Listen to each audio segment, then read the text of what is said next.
our foundation, founder and president of Legal Advocacy Foundation. He's joined us with the discussion. Join us here in the studio to have a discussion. Thanks for joining us, Doc. Yes, it's a privilege always to be in TV3. Sure, we're also happy to have the likes of you here. It's been quite an eventful day. Kwasi Aidan, we saw him and how he ended, and then Chachu Chikata is also taken off in also a different trajectory. Let's finish off with Kwasi Aidan. Have you been impressed so far the way he's conducted his cross-examination? Oh yes. I've been somehow impressed because you see everybody in the style. You know, you may not appreciate the Electoral Commission's counsel line of cross-examination. It was very calm, cool, and you know, old age too is also affecting him somehow in his putting questions across. But you should not belittle those questions. They have a lot of meanings. He's trying to break down Bawumia, trying to discredit Bawumia, trying to expose his evidence. So far so good for the counsel for the Electoral Commission. And you know, because the counsel for the president did a lot, you realize that when it comes to the EC, I was expecting also the EC to somehow get most of the questions, but you look as if the EC did not have a lot of power behind those questions. And some of the things that they... Is it how forceful you ask a question? Or the substance of the question that matters? You see, you realize that Ton Lita and then currently Chachu Chikata are doing a lot of hard. They are injecting some flamboyance into it. And you should have seen those things in the council for the Electoral Commission. But I think he has his own style, and what's more important is how you are able to deliver, not your style. You don't win cases by shouting and screaming. You win cases by asking intelligent legal questions. And I think so far so good for council for the Electoral Commission. So far it's not too clear too. I don't know how you see it, but this issue about nobody voted without really being verified, and overvoting and all that, I think all throughout that's what the EC Council also sought to portray, that nothing illegal or irregular has been done. You got that sense? Yes, you got that sense. I think that's how they ought to push their cross-examination, because you realize that the petitioner Bawumia presented a good story by in evidence in chief. He laid his foundation so strong, made it clear how the violations have occurred, constitutional violations, and then statutory, and then malpractices and irregularities. He was able to lay them nicely. Now, if you don't attack those allegations that have been made, if you don't discredit them, if you don't expose the loopholes and then try to create a credibility crisis for Dr. Bawumia, then the court is likely to believe his side of the story. Then he's likely to prove his case, and not even beyond reasonable doubt, but on the balance of probability. Therefore, you realize that what the EC or the respondent counsel seeks to do is to question the credibility, is to create doubt about the evidence, is trying to also undermine the witness and trying to expose the witness as a witness who's not been truthful to the court, a witness who have come to double everything that he said, a witness who doesn't know what he's saying, he doesn't know what he have brought to the court. He has just on his own imagination brought evidence that they have not scrutinized, and that is exactly what they're trying to do. We saw Ton Lita do that quite well. Aidan has finished his. Then he came to Chachu Chikata, and then quickly counsel for petitioners came up with this whole business about why should he be allowed to also do cross-examination. Very interesting. That was an objection that was overruled. Very interesting. Counsel for petitioner was trying to be fast. He was trying to use the law and technicalities to say, look, you file a joint affidavit, you are joint and severally, you've made your position. So it means that one person speaks for the other, one person becomes liable for the other's wrong. So therefore, in law, he was trying to use the law to justify why we should not allow counsel for NDC to start cross-examining, and he realized that he quite said that, Supreme Court, why do you stop me? Because I have legal authorities, I have cases, I have cases to support these principles and these assertions that I want to make. But you know the attitude of the Supreme Court, and which is very, very interesting, because the Supreme Court is law.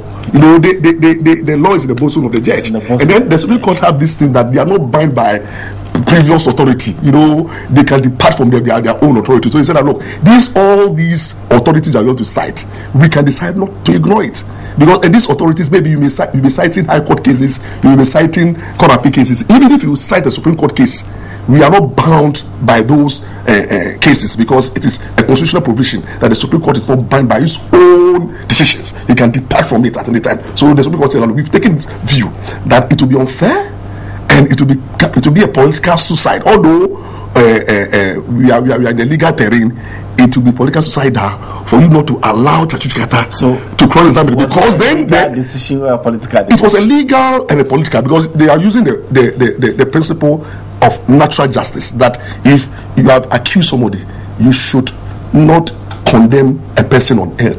Therefore, you should be given the NDC legal representation to be also have a bite, and is to be seen to also be asking questions. What is going to happen if you say that Chachu is not, you gag legally Chachu from cross-examining? You realize that after the trial, people will start lambasting the Supreme Court, and they said, Chachu Kita is being feared, and it will have a lot of political consequences on the whole trial. Therefore, it's better allow the legal counsel for the NDC to also ask questions, and so far so good. Would have shifted attention completely from what was happening in the courtroom to a different terrain politically, like you're saying. Definitely, because why we would not have begrudged them at all. The question would be, then why do you allow NDC to join if the council is not going to cross-examine? Because if at the end of the day the position is that they will be affected by the outcome of the decision of the Supreme Court, then you should also allow them to also ask questions. And so far so good. I'm impressed about Chachu Keta. You have shown that he is a legal luminary. He is asking the right questions. He's pushing Bawumia.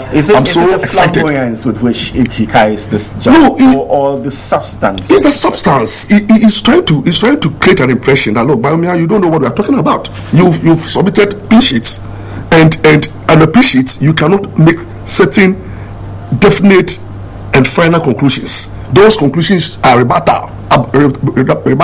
It means that you cannot just look at the pensions and determine those who voted without verification, because some of them may vote without verification and they are legally authorized to do so. So what he's trying to do is trying to create an impression in the eyes of the court, the Supreme Court, that, look, Bawumia assertion that people voted without verification may only be true to some extent, that if people voted without verification, there are a lot of them who are up to have voted without verification. Therefore, it's not like that voting without verification is illegal, but they are legal part of voting without verification.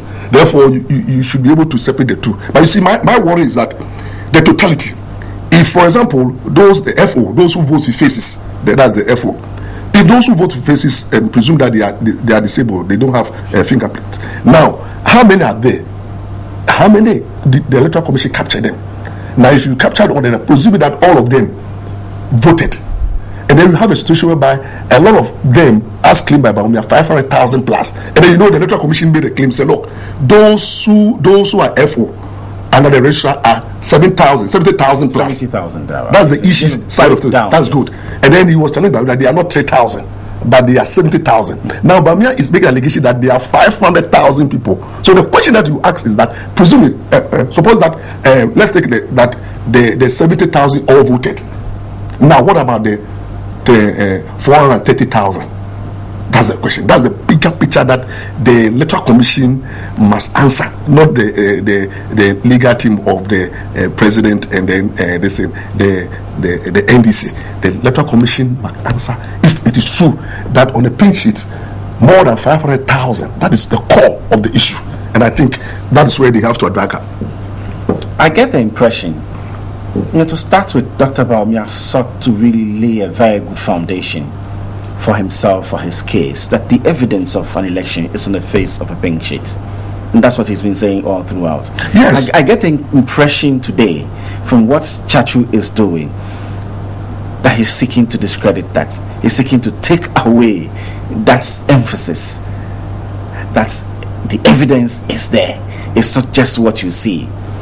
There is more to what you see than how you interpret it. I get the impression that's what Chachu is trying Definitely, that's exactly what they would do. They will try to tell Baumeda, look, what they are trying to say, look, these pink sheets, they are there, but you cannot get all the informations there on the PC that you have submitted to the court. And then you realize that they were trying to talk about the original, the AC having the original. So even they were trying to say that, look, what you have is not the original. And then the court rightly objected and said, look, the original is not in evidence. So why do you want to compare the original with what we have? So far, so good.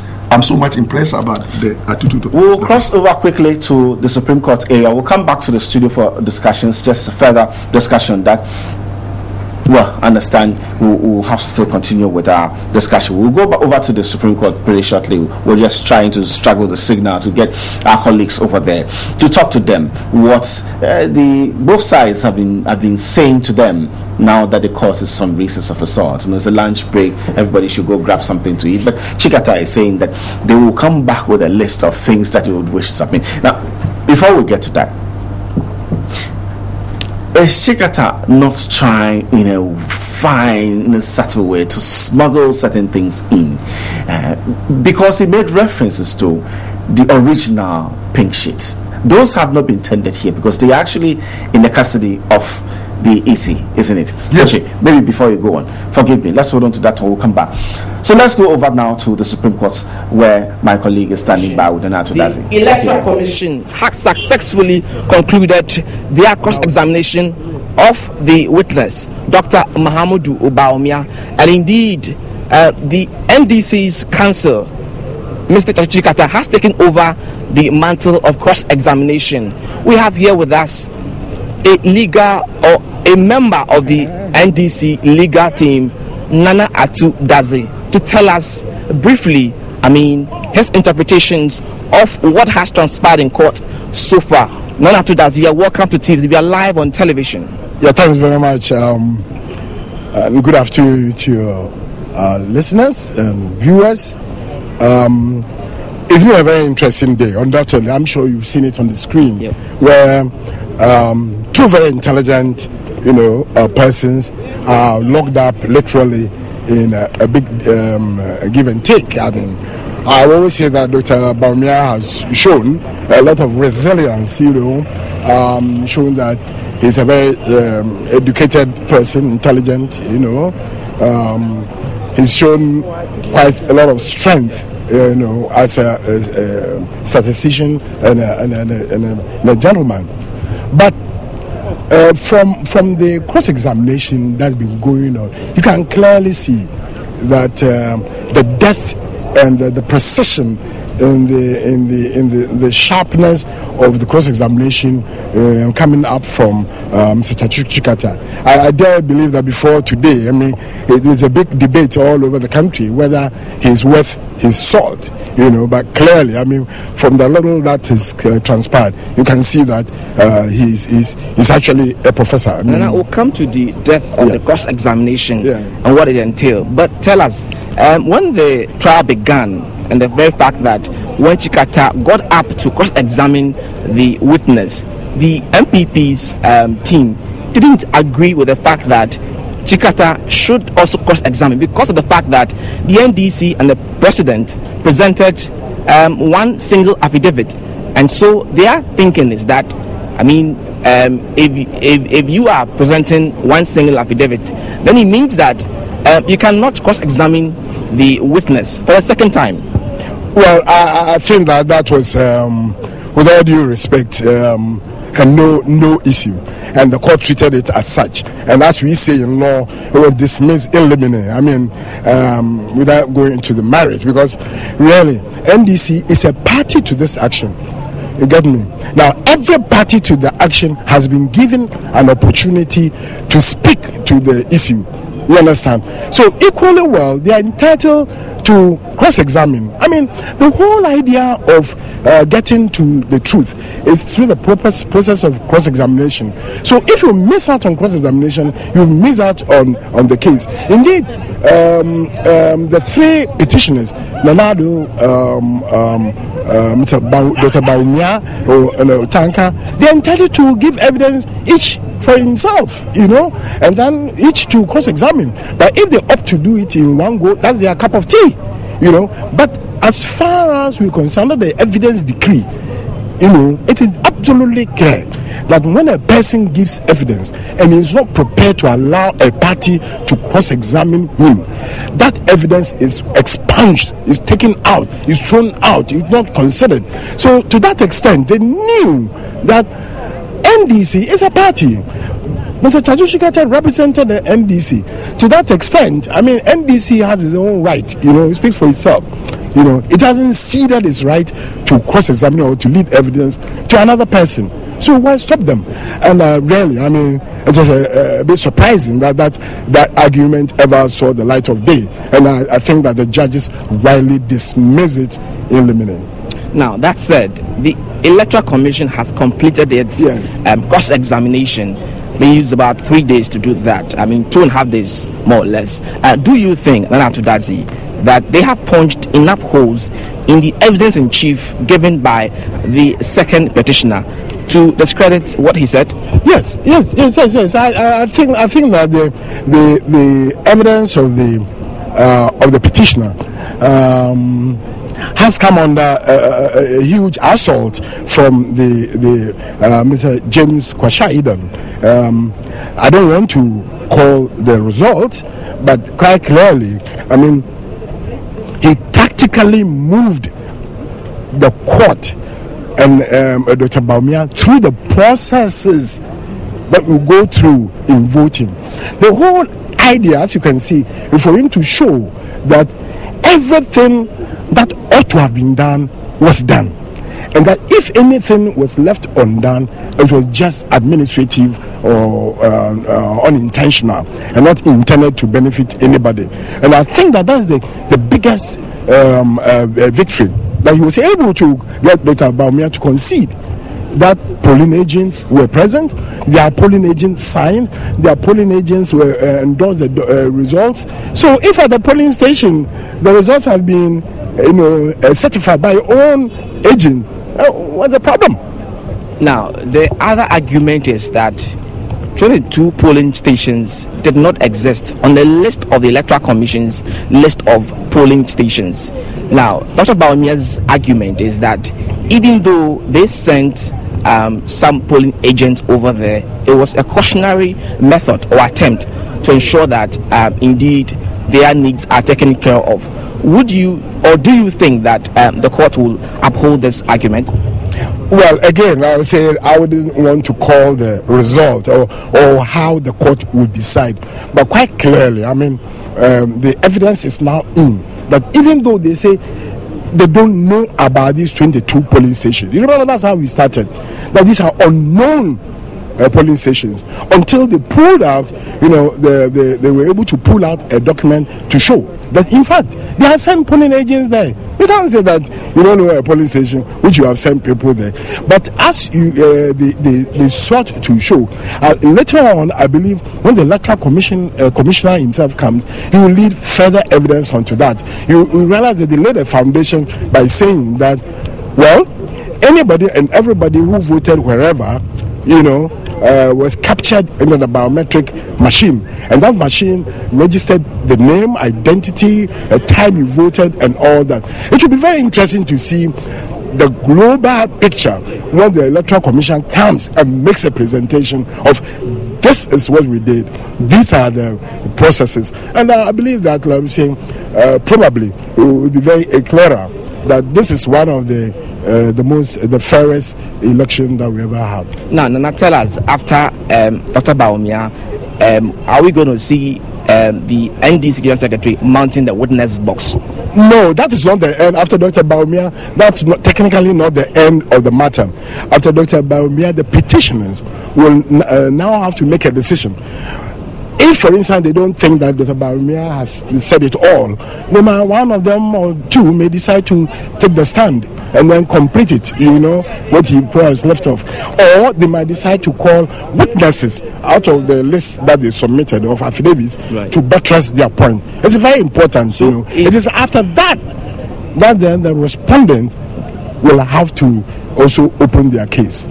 So it means that we will see the petitioners finishing their case before the respondents will come in with theirs. Oh, absolutely. I mean, the procedure, the processes of our what do you call it? Our system, it still remains the adversary system, where the plaintiff or petitioners put their case up first, and then after they've set up the case, then the respondent or defendant steps forward to also tell his side of the case. My final question, Nana, going back, have we seen Judge Chikata yet? Have we seen much more of him yet? Oh yeah, I didn't mention. I mean, I know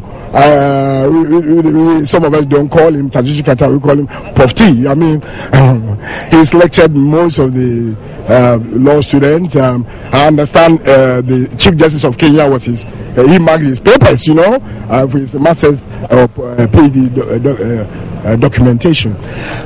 He has a very fine brain, and I bet you don't see nothing yet. If you juxtapose Bawumia's prowess in responding to the questions and that of Chikata, are we going to see a very interesting banter between the two? Oh, obviously.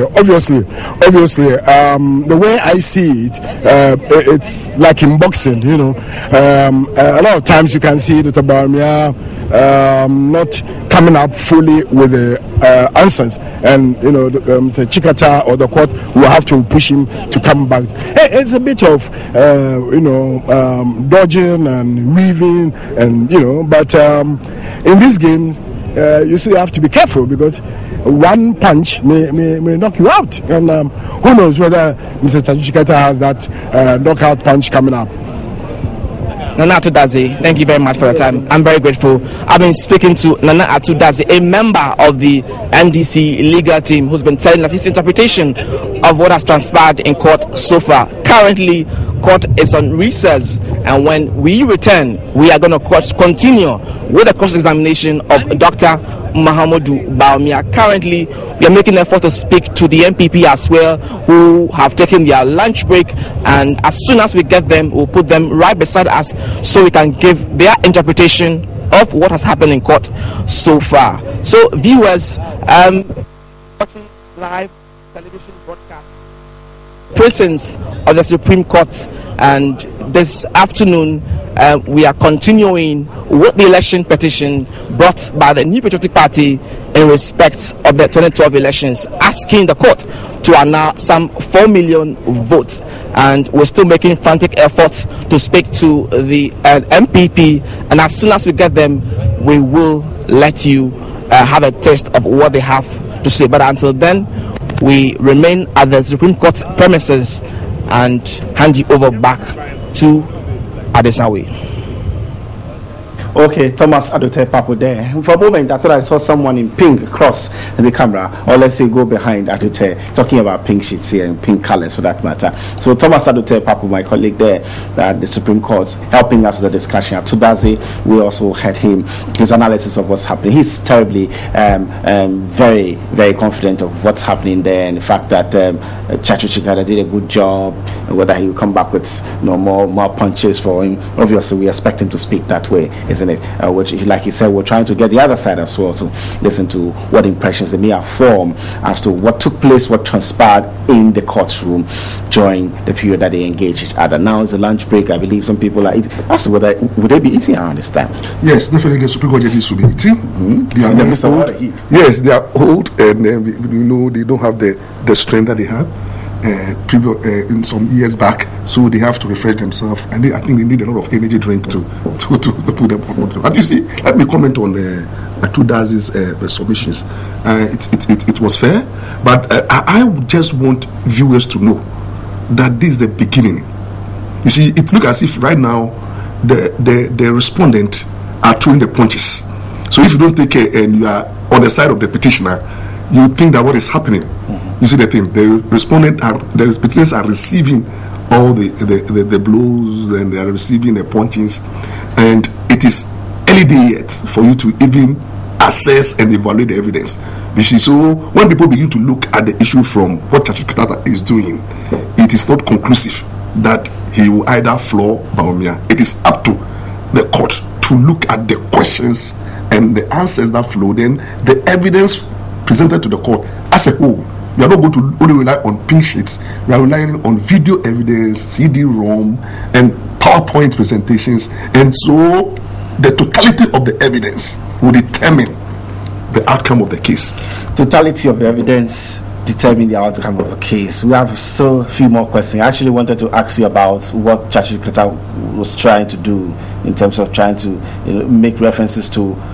making references actually to some pink sheets, original sheets, and all that. We'll take a break. When we come back, we'll go into that one pretty shortly. Stay with us. You're on TV3 and you're watching the election petition hearing in the Supreme Court. We'll take a short break. We'll join you more with our discussion and then later to the Supreme Court. Stay with us.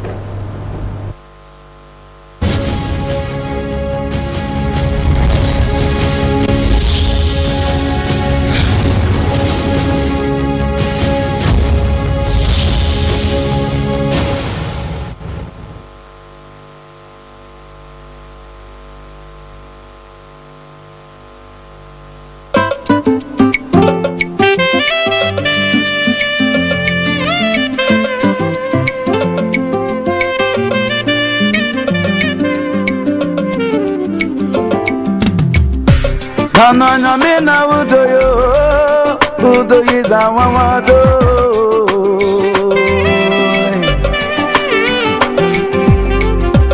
Osuru yene udo yizi nemo yeduro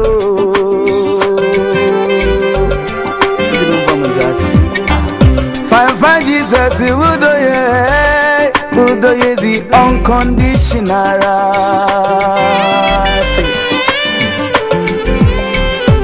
Osaji funya medoyo udo yizi agape love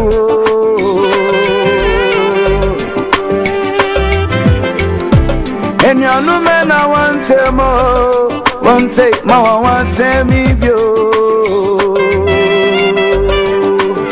Amega samena babu nesida demenya medoya zingi Nozine doba kono mayati Obiaro bechi nezina Wampiro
Ananya mina udo yiza wamado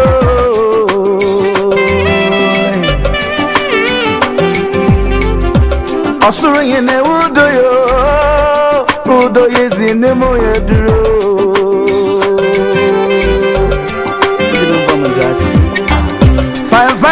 Kasi Udoye the unconditional right.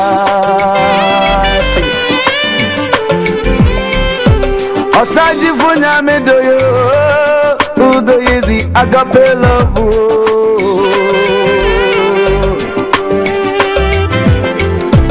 And you know men I want to more. One take more, one say me view. I'm a gasman. Babu, listen to them and I'm a dobiazingi. Now it's in the tobacco, no my auntie. Obia Robertinez in one hero. Nemo Mobena Dankwa and cry on you. Obenya Dankwa. And causing the bug of heaven. Wait to make your woman wabon come on your yamaneba. I say, Obeshirana, Mawayan Shiro. Ori Quenshira, Ori Benshira, Ori Denshira.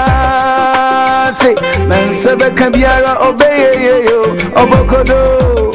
I don't for no do ye, I want to do you drew. A day super. Oh, you can you love I know your original love. Then I mean with me a super love. Oh, Bazzy would do the super love. Super love. Now me would do the super love. Super love.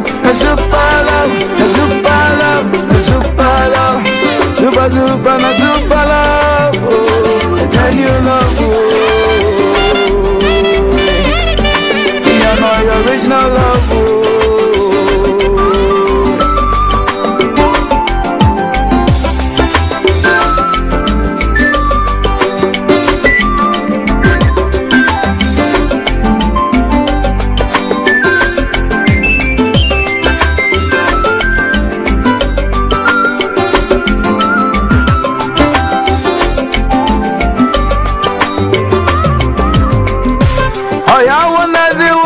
To on my end, the Mabaya, Ebenyanko, and they say, oh, the Mabaya, Yebaya,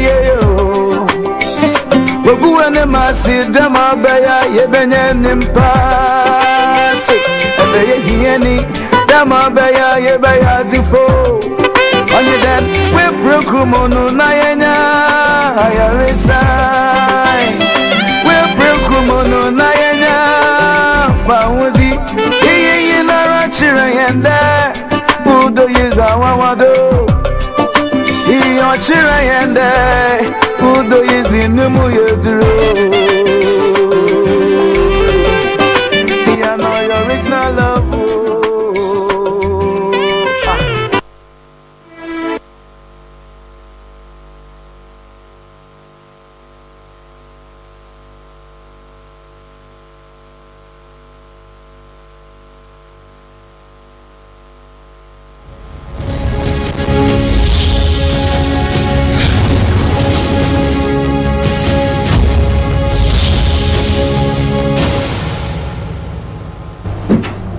So after that short break, we're here again. Is the election petition hearing. It will be going on not too long from now. The Supreme Court, once again, they're on recess. We'll come back. We'll listen to them. It's still time now for the NDC Council, that's Chachu Tikata, to go on with his cross-examination. So Baumia has taken to the box for the past 8 days, and that's not been joke at all for him. He's been answering serious questions from very, very serious lawyers, seeking so hard to discredit his evidence that he's turned in, and to make a case for themselves, suggesting that this whole thing about annulment, about voting without biometric verification, many others really are not things to count at all, and that they should just go home and sleep. He's also been emphasizing the fact that the evidence of an election. It's on a pink sheet. And I think that's the point or chapter that the NDC Council has come to, also trying as hard as possible to discredit his evidence that it's actually not his interpretation of what's on a pink sheet that really comes across as the material thing, or what it really means as far as the exhibits of the pink sheet is concerned. But he's made indication to the fact that when they come back from the recess, they will actually be putting together a list of items they intend to show. That is by way of exhibit, I believe. And I think it's going to start under debate altogether, because references have been made to original pink sheets, which have not been tendered in here by the EC. In fact, it was an issue. It was one of the things that the petitioners called for and to the EC, but which was denied. And references have been made here to that one. Dr. Maurice Ampar is still here with me, founder and president, Legal Advocacy Foundation, who will seek to understand some of the issues through his eyes, through his legal brain. We're grateful for your time once again. Thank you. So, just to go back to what Chikata said before the break, I would want to draw lines, parallels with that one, as far as his references, to original pink sheets, which are not available now for anybody here, except for the one that Kwashiadan pulled out, of where Dr. Bawumia voted, which was disallowed, if I may say so. I mean, he was asked to withdraw it. So, what is he seeking to do? I mean, technical terms, is he trying to smuggle the issue about the original pink sheets into the system? What else? Yes, I think he initially tried to do that by tactically, legally, trying to ask questions and comparing the pink sheets of the petitioner with the original. And if the counsel for the petitioner not raised the objection, then Bawumia will be forced to answer questions on that comparison. Then you have allowed him to somehow give evidence to those original which are not before the court, and then you cannot then go back and say that, look, it was a mistake, you have conceded. So technically, counsel for the petitioner decided to raise an objection, and the Supreme Court sustained the objection. So at the end of the day, what is going to happen is that you realize that also the petitioner's counsel is trying to say that, look, Bawumia is not ready to answer any questions from any document that is not coming from the sources of the petitioner. It will be unfair, because if those documents that are in possession of the EC, you want to pull it and you want Bawumia to answer questions from it, legally, under the rules of evidence, is not something that the evidence degree will approve of. Therefore, it's very interesting how Chachukata is now trying to rely on the documents that... Is that to suggest that he has seen those originals? Definitely. There is this issue of... I don't see it as conspiracy, but there are three in one. The Electoral Commission, the EC. So it's possible that definitely have seen it. Well, the three lawyers are cooperating and then trying to even coach each other. If those documents are made available to them, then why not to the petitioners?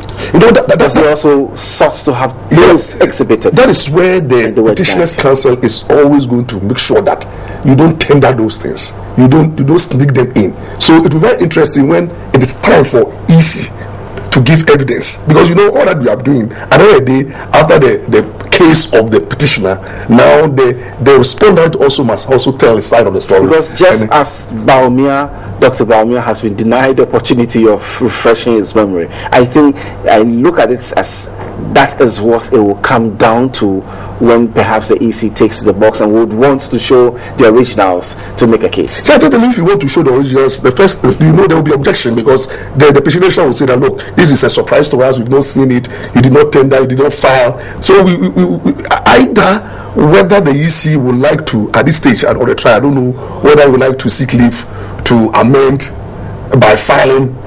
Which is right, is it? Yeah, somehow, I don't know, somehow, but when you allow that one to, it will delay the whole trial, because you see, the Supreme Court is guided by rules, and these rules, they've told everybody to file. So they will not, later in the day, they will not allow you to do unnecessary amendment when they realize that you have given opportunity to file all that you want to. rely on. Now you want to pull a surprise or try to file a late. And so what you are trying to do is like, look, let me wait for all my opponent to bring their evidence so that me have the opportunity to accept it, and then later on, then I'll go back and do my necessary corrections. Because it is like you are trying to do your necessary corrections and then come out with a surprise. It will be unfair. The NDC as well has also filed some pictures. Definitely, that's good. So it means that the Electoral Commission now has the benefit of at least 2 of them available. Yes. That's given to the NDC and that given to the MPP to compare. And then they are saying that they have the original. But I'm saying that at this stage of the trial, if they sought to tender any original document, it will be very interesting how the petitioners will react. Do you foresee an instance, or in the case, as this case travels, where they will be compelled to bring those originals? Definitely. They don't make reference. I think that it will be good for the Electoral Commission. You see, the whole case borders on the integrity of the Electoral Commission. If the suit is not against NDC, it's not against the president, it's against the EC. So the EC credibility is at stake. The EC must come out. The EC must help the court to unravel the truth. At the end of the day, we want the truth. Whether there was violations, were they intentional? Whether there were irregularities, were they intentional? Whether there was statutory violations. These are issues that the EC have the duty. The EC should not have it in mind that I'm going to win at all costs. No. He's a referee. After a referee, you want to go into a football match. You are not from party A for party B. That should be the attitude of EC. EC should come out and then let the whole world know what they have. They should not assist any of the party. They should not see themselves like they are assisting NDC or against MPP. No, they should be the referee that we know, independent as they are. Come out with the original. Don't try to help one party or the other. Come out. Let the whole world know the evidence that you have. That's why I was surprised when they refused to file the necessary document. And the Supreme Court also somehow allowed them, because initially the petitioners made an application that, look, my lord, we want the EC, compel the EC to produce all the originals and the pinches and everything. And then at that stage, the Supreme Court thought that it was unnecessary, and the EC told that, look, we have custody of this thing, we will produce it at the right time. But then when the case is based on evidence, file everything. Everybody has filed its evidence. Right now, all the evidence are available. So except for the original papers. The original papers. Now, when you want to tender them, but how would the original papers have been tendered in? Because I would believe that photocopies of those originals are the ones that have been sent to the parties. So if you tender in, or you turn in the originals, what have you done? Initially the EC. How would you have done that? Carry those things and giving to one party. How would the other party also have access? The original. You make the originals available to the court, but you see the EC argument and the initial during the preliminary stage, we're saying that, look, the originals, you have the copies. So whatever you have is almost the original. But is it not justifiable? I'm tempted to believe that perhaps that request from the petitioners was not reasonable enough. You see, that the originals should be brought and tendered in as evidence. Yes, the reason why they were trying to do is that, you see, you have a photocopy. Yes. A duplicate of something. Now, you want to find out whether the primary source, the one who is the keeper of those documents, will not pull a surprise at you. Maybe what you have may not be the picture. Isn't there the opportunity of comparison what NDC has, what CPP has, PPP has, PNC?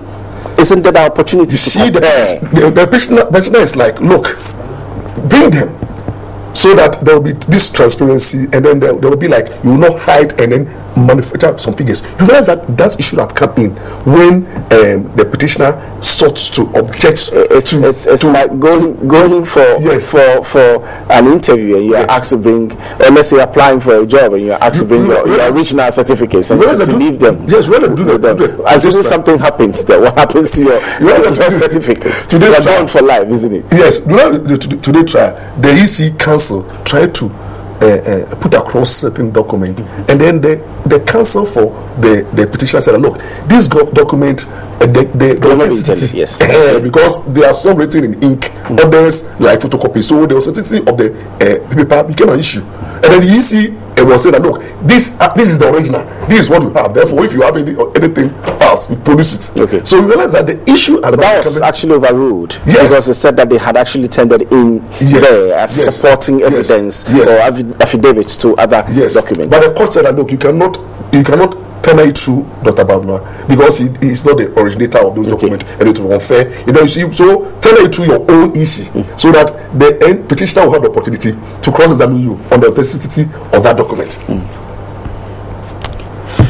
Let's come down to some of the questions posed to Dr. Bawumia by Mr. Chikata, and they look quite fundamental, and on the face of it looked a bit more simple, and then also made the petitioner, the star witness, look a bit more inconsistent, or as though he was being surprised, like letters written and signatures appended to, and whether he cross-checked, whether he's even had the opportunity to call. Those are issues that run you down straight. Yeah, really. They are very intelligent questions.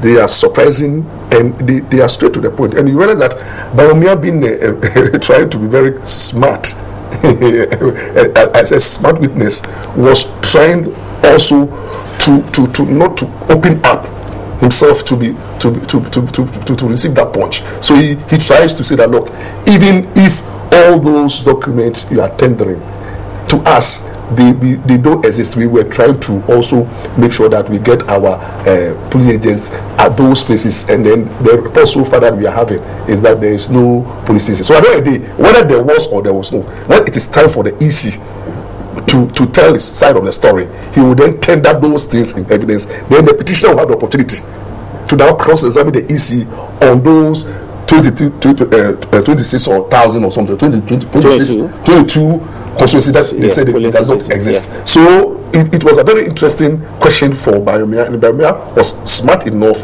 to somehow try to answer it, but he was... even at the point where he was reminded that you need to give legal answers to the questions that have been posed to you, don't try going around it didn't look too good. No, what is very interesting is when you realize that when they posed the question, look at the letter, is it the signature of the first petition? That's the Nakufado. Whether Bawumia was confused as to whether to say yes or no. Because the question is that if it's yes, then your friend Bella is aware. If it is no, then it means that it is a forgery document. Once it's a forgery document, then sequence consequences. And so okay. So you realize that he was very tactful and said yes. Have you cross-checked with the first petitioner? He said not really. And then he said, those police agents, have you contacted them? He said, I have not. It's a very intelligent way of answering those questions, so that at any time he can come and say that I've contacted them. It's easily. And those police agents, you quite remember that they are all police agents of the MPP. So they can easily go there and say that even they went there, nothing happened. You get me right? And then they can. So it's a way of saying that no, then you can go back and then contact your police agents and find out from there what actually happened. So I think linking it to questions that have been thrown at him earlier, none of those people came back to report on any irregularity to them, not verbally, not formally. Yeah, you see, with those reporting, and they in turn have also not checked. Yes, you realize that in terms of reporting or the protest, the petitioner is trying to say that look, the larger protest is when all the information came to our notice, when we found out that there are so many wrong that have been done in the 2012 elections. We then confronted the EC and told them that look, don't declare the results because we are now coming out with so many evidence of irregularity. And then the EC said that look, the constitutional mandates me to declare and I cannot delay. Then finally, when they pushed the EC not to declare, he said you can go to court. So they are saying that that's where Bawumia said that there's so many ways of killing a cat. So even if we did not contest the issues over there, and let me tell you clearly, whether you protest at the polling agent level, the result will definitely be declared. So at the end of the day, what we are now going to look at currently is not all what is happening right now with the presentation of the petitioner, but we are now going to look at the larger evidence. But what is this whole thing that Dr. Bawumia keeps going into? Did your polling agent sign? Say yes, but they signed to show what they witnessed. So what did they witness? Very intelligent. He's a very intelligent. What did they witness? Isn't that to dodge the whole thing? Yes, it was an intelligent question. Really interrogated this. Very intelligent question. Because Chachuketa was trying to say that, look, your agents are not mere agents, as you said. They are there to do a constitutional or legal duty. And if they are there and then they signed as everything was right in law, who are you to question? Then he is trying to say that, look, they signed as to what happened, but as to whether what happened was wrongful or not, they have signed to show that even wrong have been done, or to show that the right thing have been done. So they did not. It's an intelligent question. Yes, but if you sign something and you have, I think the opportunity also exists for you to put your comments by it, that I'm signing though, but I'm not happy about X, Y, Z that took place. You see, that did not happen. You see what happened is that when you said that you signed, you signed as to the results. That's what the petitioner seems to say. Like, look, I signed. This is actually what transpired. These are the normal people who voted. These are the people who voted without regulation. As per the bullshit, I signed. But as to whether there were irregularity or there were constitutional violations, or the agents over there do not have the capacity to challenge those grounds. That will be there. And one thing in law is that you cannot endorse illegality. The fact that somebody approve of a wrongdoing, that don't make the wrong good. So therefore, if for example two people decide to if for example a 12-year-old girl decides to come to you and say that, look, and make love to me, and then you also said that, well, you consented. Therefore, yes, then you go and then you make love, and then you are caught, and you said that, oh, there was mutual understanding, there was a consent. That consent in law says that a 30-year-old girl cannot consent. That's if you know the person really to be 12. Thank you. But what if you didn't know? And everything ignorance shows. Everything showed. Ignorance is not an excuse. And you asked. Yes. And you are giving wrong. So, for example, when the Constitution says that A cannot be done, and two parties agree to do A, do we go ahead and say that because the parties have agreed, then A? That is if you knew that what you were doing was wrong.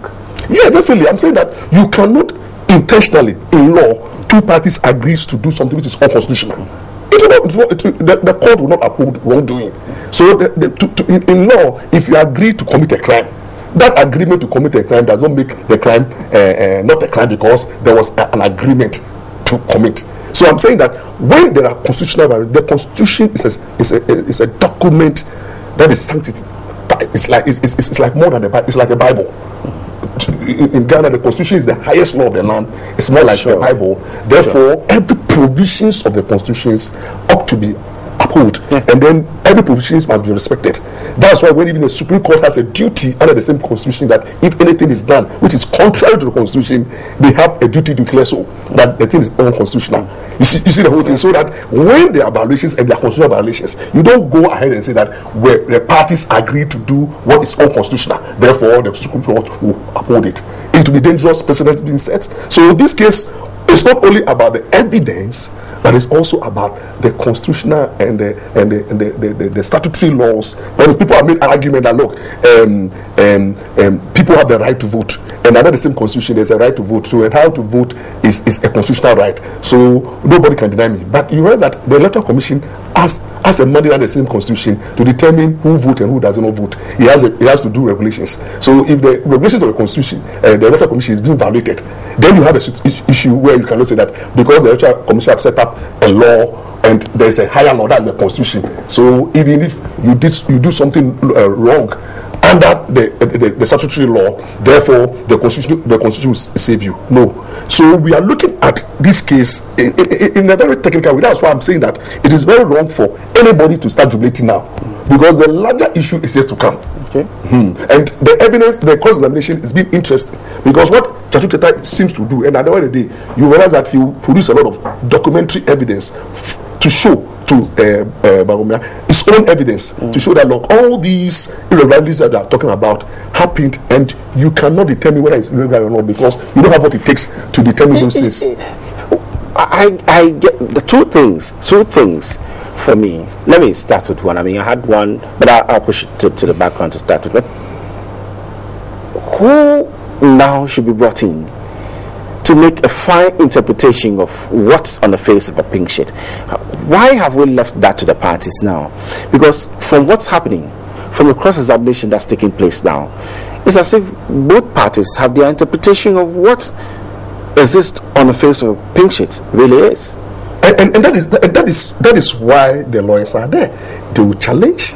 But that's what I'm saying. Should we not bring in an expert? No, that's why the to judges, look at this. No, that's why the judges are there. But the judges themselves are not experts on this. Can't we get an election official? No. We may have expert witnesses that the court may be. For example, it's as if somebody shows up in court and this one says you're suffering from disease A, this one says you're suffering from disease Y.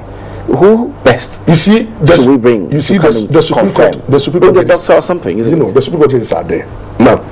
When it comes to tabulations, the collations of result and everything, you realize that the presiding judge said that when it gets to where there was issue of let's bring all the ballot papers and the pin sheet to be counted, he said no, it's not yet there.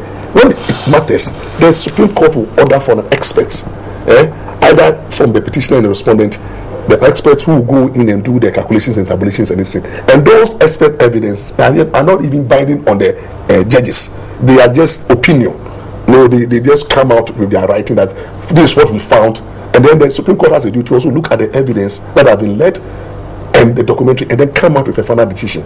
So the pin sheets, whether the contents is consistent or not, whether the content are legally or they are not legal, the Supreme Court will make a final determination of those pin sheets. So when at the end of the trial, it will boil down to what kind of pin sheets was tendered, were they authentic, and what information were in the pin sheet, have the petitioner been able to prove this case. He has a duty.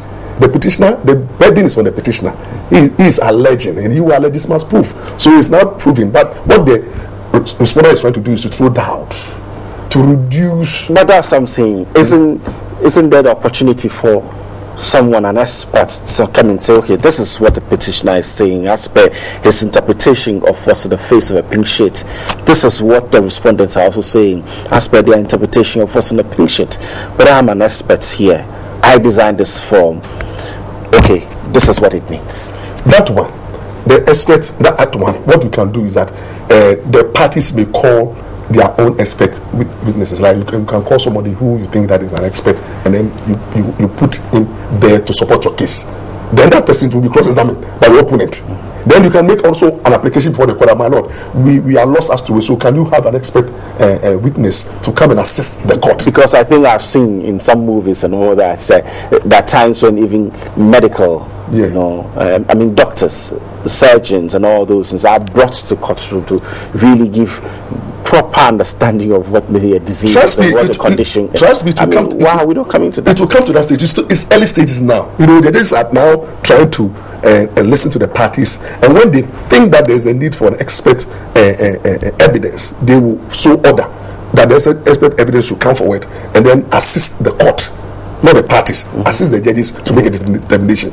And in fact, in law, what their opinion, the expert opinion will not be binding on the judges. They have a greater duty to look at the evidence before them, look at the credibility of the evidence, and then come out with a finding as to whether the petitioner has been able to make a case or not.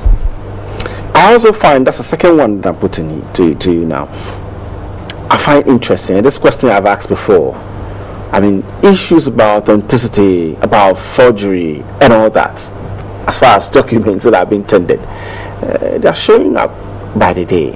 And I get worried. At the Supreme Court, people can make such things and, it's like it's overlooked. And people make allegations of forgery, possible authenticity, credibility issues. Are there no issues that should be looked into there and then? You realize that both parties who are making this allegation have not put it out clearly that they are relying on these allegations. Once you say that, look, I'm not going to cross-examine on this document, and I believe that it has been forged, and it is you have made a case out of it, I laid a foundation and made a case out of it, then you need to prove it beyond reasonable doubt, because fraud is a crime. So you have a greater burden of proving beyond reasonable doubt. But you realize that the parties are just throwing it out there. We don't believe in this document. You are the authenticity of this document, and those things are issues that normally the judges will be looking at and then finding a determination. But when you come out clearly to say that, look, the case of the petitioner is based on fraud, then you realize you shift the burden. You see, that's why both parties, if you look at it, both parties are very cautious not to allege fraud, because fraud is a serious allegation that will shift the burden on you to prove beyond reasonable doubt, and if you fail to do so, it affects your case. So both parties are very cautious. That's why you realize that the petitioner case, the petitioner is not alleging fraud. He's saying that constitutional violations, he's saying that statutory violations, he's talking about irregularity. But the moment it begins to say that there has been a fraud, then the standard of proof changes, and it becomes a bigger burden on the petitioner to prove. So both parties, although they are trying to say that, oh, you don't believe in this document, they are not alleging fraud per se. They are just trying to say that we think that this document has been tampered with, and on a lighter note. So the Supreme Court too is taking it on a lighter note. Nobody has raised an objection and is standing on those objections that, my lord, I'm objecting to tender this document because they are not genuine. They have been fraudulently manufactured. Then you must prove, and it becomes a big problem for you. There was one other thing too that we came across, I think, just to the tail end of the EC Council's cross-examination, issues to do with malpractice and who interprets it. Yeah, you realize that it became a very interesting issue, because you see, once you realize that it's one of the things that have been alleged. Yes, the EC was trying to put it finally to say that, look, Baumia, in all your evidence, you made a claim that there was more practices, but you have not led in evidence.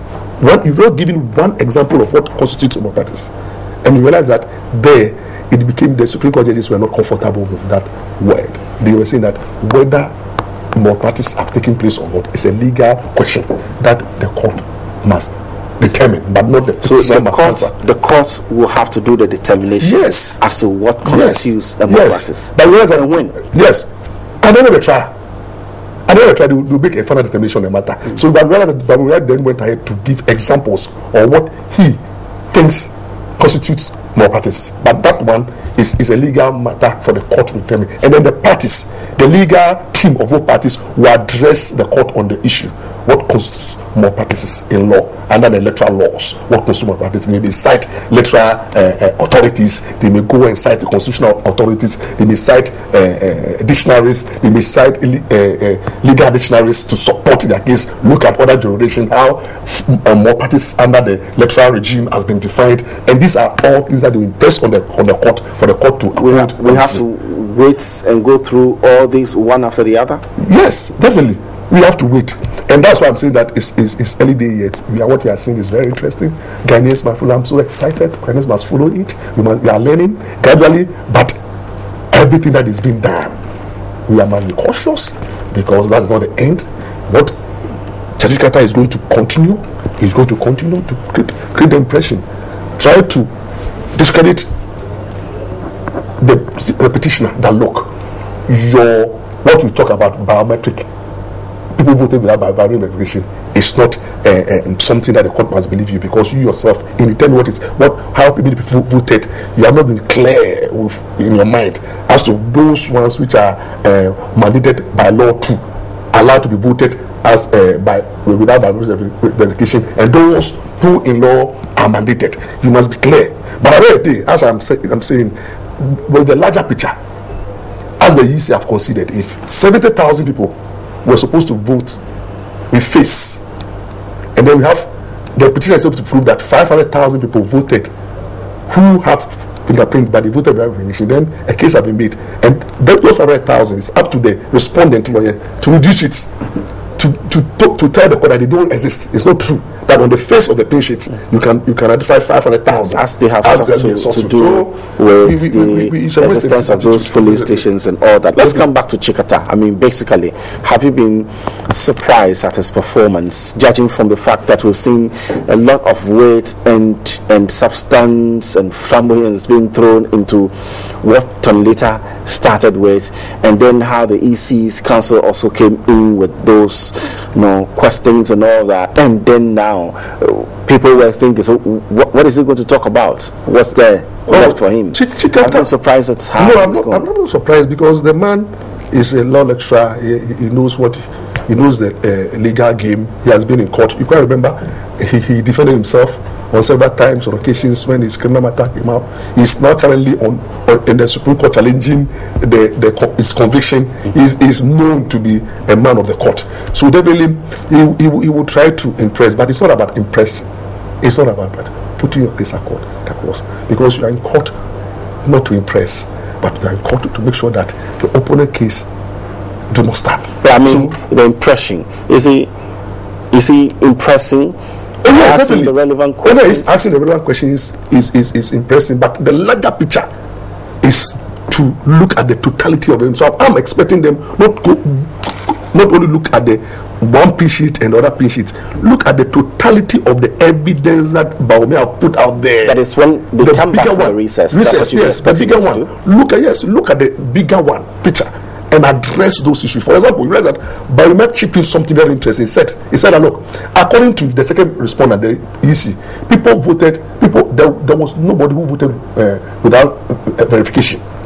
The petitioner was trying to put across that, look, even if you said that according to the pin sheets, you cannot determine those who voted and those who voted. The EC didn't come out that, look, everybody voted with verification. So that one too is an issue that the second petitioner must address, but not you. So inherently, Bawumia is trying to say that, look, whatever you are asking me on the pin sheets, whether it is people voted with face or without verification, at the end of the day, what matters is that the second responder with the EC came out strongly to say that, look, in these elections, once you are not verified, you are not somebody who can vote with face, you are not handicapped, your fingers are not there. Therefore, everybody who voted, according to the ECs, everybody who voted with verification. Then that is also a bigger issue. So whereas that when the EC now mount the witness box and give his side of the story, then the petitioner counsel Philip Addison will have the opportunity to put it to the EC. Look at the pink sheets, find out from the pink sheets whether people voted without verifications. So it's interesting days yet, very interesting proceedings, and I'm sure we will continue seeing more of those things from Chachukata. I also find one thing quite interesting. I mean, the heckling. He got up to speak and counsel for the petitioners, and quickly tried to get him to sit down. As I said, why? You're joined together. Why are you coming to make a case as well? Why don't you do it jointly? These are things that are allowed, isn't it? Oh yeah, definitely. In the courtroom, lawyers have a way of wearing down your opponent. You need to intimidate somehow the counsel on the other side, because if you realize that the counsel on the other side is being so hard on the witness, it's like a boxing. When you're a trainer and you realize that the other opponent is trying to it's so hard on the opponent you're trying. So what they are trying to do is to slow down Chakata from asking questions which are not only difficult, but if and then questions that will push Bawumia to make a lot of mistakes. So the counsel for the petitioner is on alert, knowing the Chachuketa and the way he would like to cross-examine it. You must make sure that every question is fair, every question is relevant, every question is proper within the law. So that is exactly what the petitioner's counsel is going to do. So you are going to see a lot of heckling, especially when it comes to documentations and some of the questions. They will not allow Chachuketa to flow. And they've indeed started that already. Yes. But when the tables turn, we're likely to see a lot of heckling. Oh, yeah, definitely. Those three lawyers. Definitely. When the table turns, counsel, the presidents, and then judge himself. A lot of heckling, a lot of objections. And these are normal. Then it's up to the Supreme Court judges to be very fair to the parties, and then put their feet down and then decide according to law and the principle of natural justice.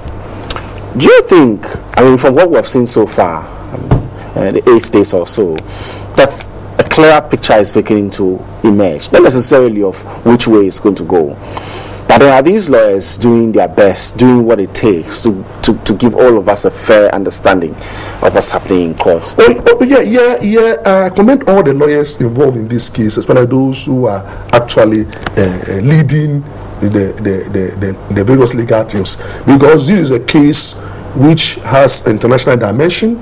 You have what we call the live telecast of these cases. Not people in Ghana are not only watching, the international community are watching. So there's pressure on the lawyers. You must ask intelligent questions, because it's about people watching you.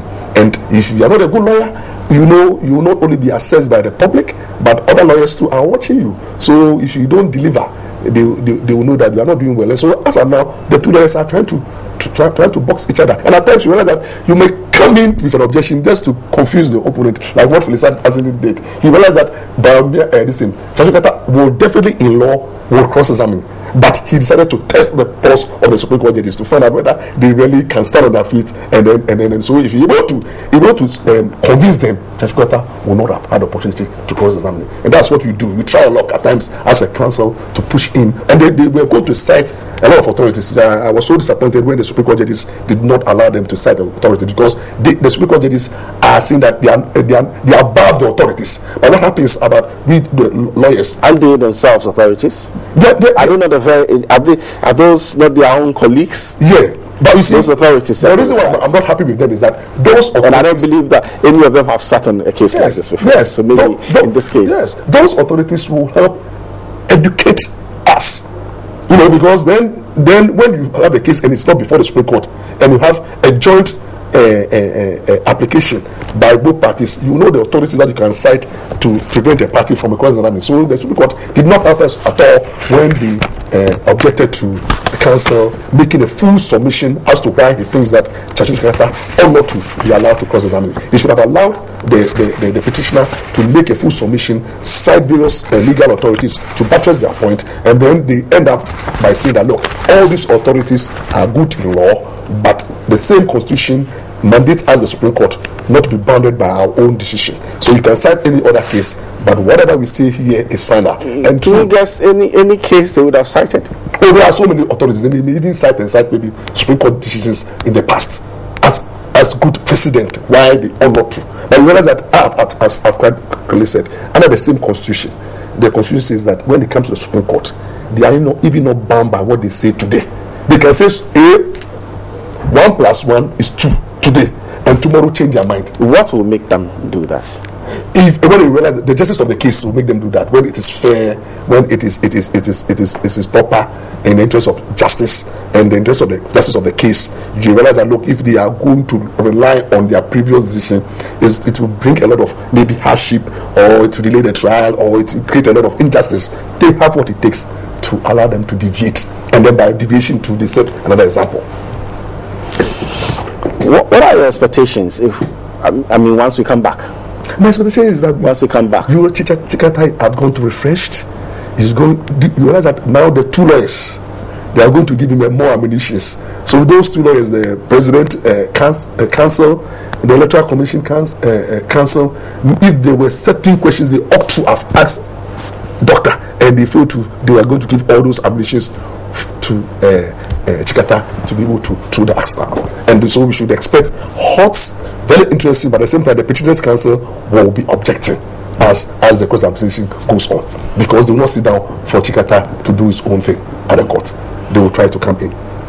Have we seen the other side also really representing their own quite well in terms of the petitioners when they come in with objections and when they want to heckle and all that? Oh yeah, all those things are played quite well. They are doing well. Everybody is doing well. I'm so excited that they are not overdoing it. They are allowing the free flow. The proceedings is going on well. The Supreme Court judges are on top of issues. They are holding their ground firmly, and they are making sure that we are not delaying. I mean, I'm so much happy that today, at least with the end of the second respondent council brought its cross-examination to an end. It shows that this case will not travel more than up to June. More than June. And we are just ending April. So trust me, because immediately after, let's give today and tomorrow for Chachukata to finish. Then Wednesday will be holiday. Maybe the Supreme Court may decide to sit on Thursday, and then normally now from their convention that they started Friday. I thought that's the regulation. Yeah.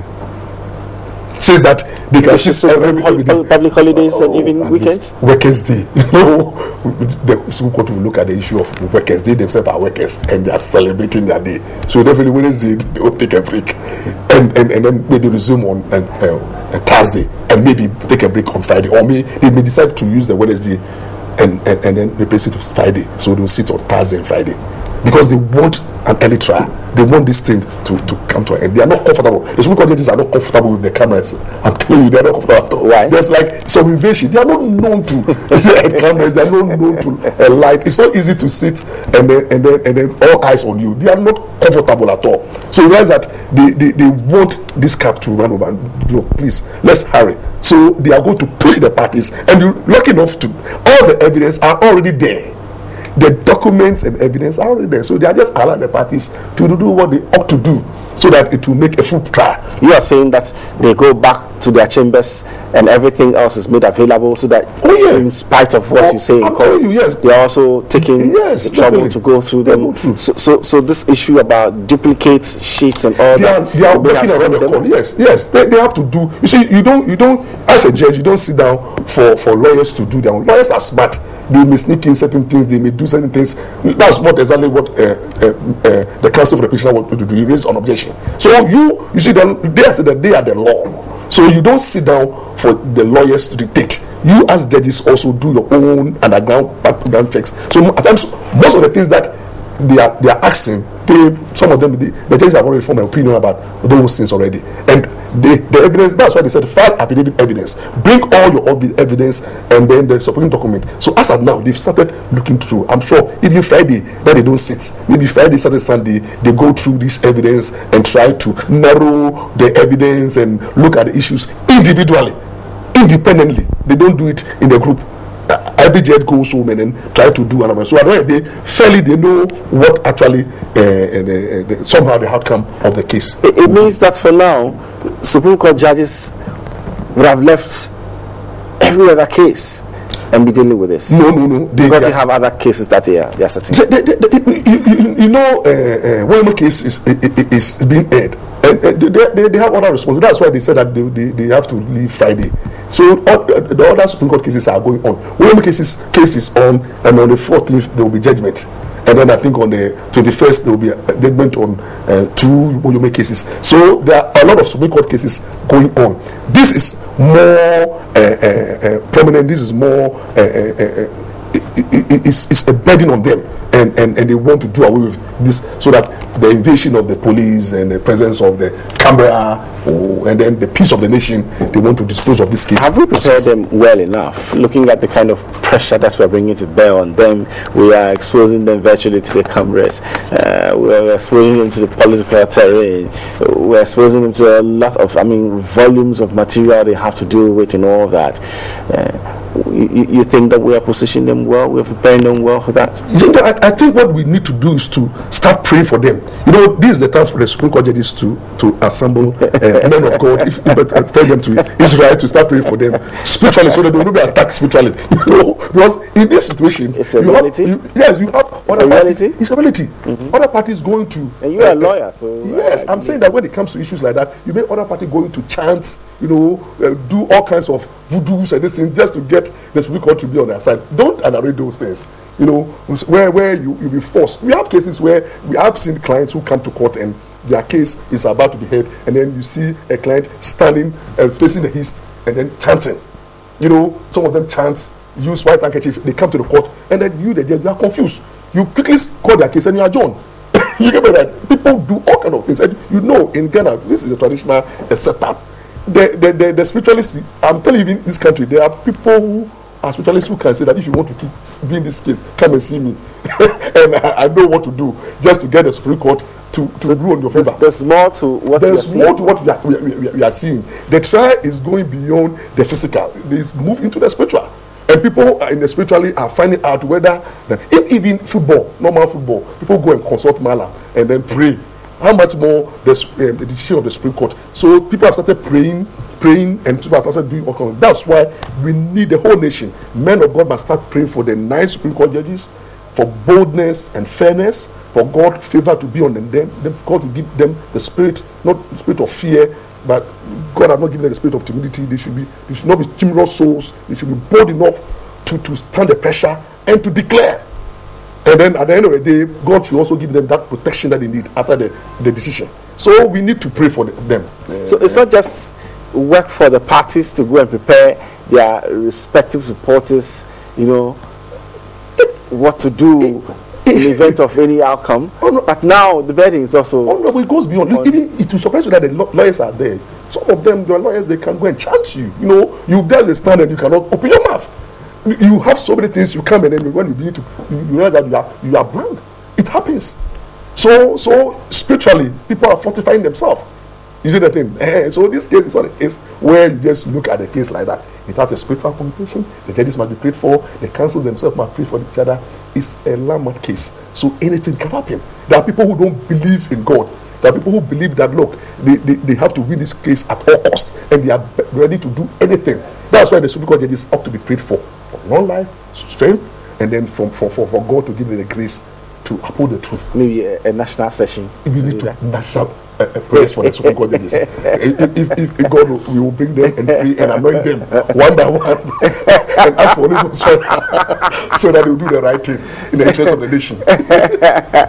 We will try as best as possible to connect to the outside world as well to find out if we have some signals from our correspondents out there that's at the Supreme Court area, what they also think, and perhaps maybe outside of the region as well. We have been discussing as best as possible what's been happening in courts. Day 8 is been interesting. I mean, we've seen a lot of jabs here and there. This is a fourth lawyer was seen up first. The petitioner's lawyer was up, Addison. He's done his best to do his interrogation of a sort, trying to help his lawyer, his client, to make his case quite well. And then we've seen the counsel for the president in the person of Tony Lita do his cross-examination over some 3-4 days or so. And then Kwashi Aidan for EC also doing their own. And now it's time for Chachu Chikata to do it. We're hoping to get signals from the Supreme Court as and when they show up. We will do our best to give you that one. Maybe take a short break and come back and continue with the coverage here.